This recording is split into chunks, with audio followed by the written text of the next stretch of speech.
I wanted to go ahead and give a review for January's horror pack. I started with Diary of the Dead because I remembered it being absolutely terrible, and I wanted to go ahead and give it a chance and watch it and hopefully change my opinion because I love George Romero and I love zombie movies. This story follows a group of people who are filmmakers. They're trying to make a short horror movie, and then basically the world is coming to an end as soon as they start filming their short horror movie.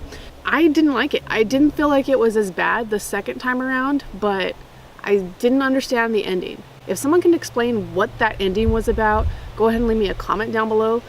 But I felt like it was a sort of silly way to end it, and it didn't really come across to whatever the message was. Anyway, I didn't like this movie. I really don't recommend watching it, but if you liked it, let me know why. If you didn't like it, let me know. And so yeah, that's George Romero's Diary of the Dead. Check out some of his other zombie movies. Those are awesome. This one, not so much. Then I went ahead and put in Dark Summer. Okay. This is a more modern day ghost tale. Basically, this person is trying to get revenge on a young man who happened to be obsessed with her. It kind of reminds me of The Grudge in a little ways, because we learned in that movie that when someone basically dies in a certain way, they are able to create a curse, and that's exactly what this movie was about. And it also reminds me of Rear Window, but the one with Shia LaBeouf that he was, had the ankle bracelet and he couldn't leave the house. And they even reference that movie in this movie, and I can't think of it right off the top of my head what it's called. Anyway, we also have Peter Stormare in this movie, and I absolutely love all the characters he plays because he always does a really good job, and I always find him a very interesting character. The ending was interesting, and just like I've said many times before, the ending is the most important part of a story. If you don't end it correctly, it's not going to be as impactful of a story. Anyway, I really liked it. I recommend it. I saw it was on Netflix, so if you haven't checked it out, go ahead and check it out there. And then I watched The Town That Dreaded Sundown, and this movie is something that I've absolutely enjoyed. I never saw the original, and I know I really need to get my hands on it because that is where all of the head nods that come up in this movie will be more impactful for me, but I could feel where there were supposed to be sort of nods to the original. It just was pretty obvious about it. Lots of interesting actors in this movie, lots of interesting characters. So basically this movie is following a town that is terrorized by a serial killer. This movie is taking place 65 years after a set of killings in their town, Texas Arcana, and I went ahead and did a little bit of research, and the original movie was a bit controversial because it was inspired by some actual killings that happened in Texarkana,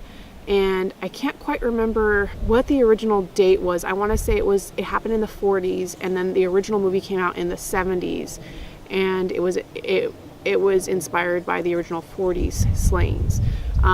Then this movie talks about how people were putting on the original movie year after year, and it kind of became this sort of tradition, this sort of folklore in the town, and then more killings start to happen. So that's basically where this movie is coming from and how it starts. Really creepy, really interesting story. I've seen it twice now. I liked it. Great special effects, great acting. I can't recommend this enough. Great movie. I'm glad I have it in my collection. I want to go ahead and get the original and add that to my collection as well. So anyway, let me know what you guys think about The Town That Dreaded Sundown. I know there's some people that don't like it because it is a remake, but it doesn't feel like a remake to me, or if it's more of a sequel, and it has a lot of respect, it feels like, for the original movie. Anyway, I really liked it. And the last movie that I went ahead and watched this for January's horror pack was the horror pack exclusive Chopping Block. This movie is about a group of people who are office workers. They all end up being fired one day. They need money because they can't get a job right away.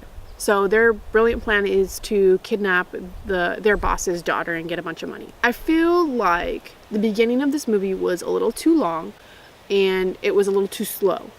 But if they had chopped a few pieces of that, this movie would have been great.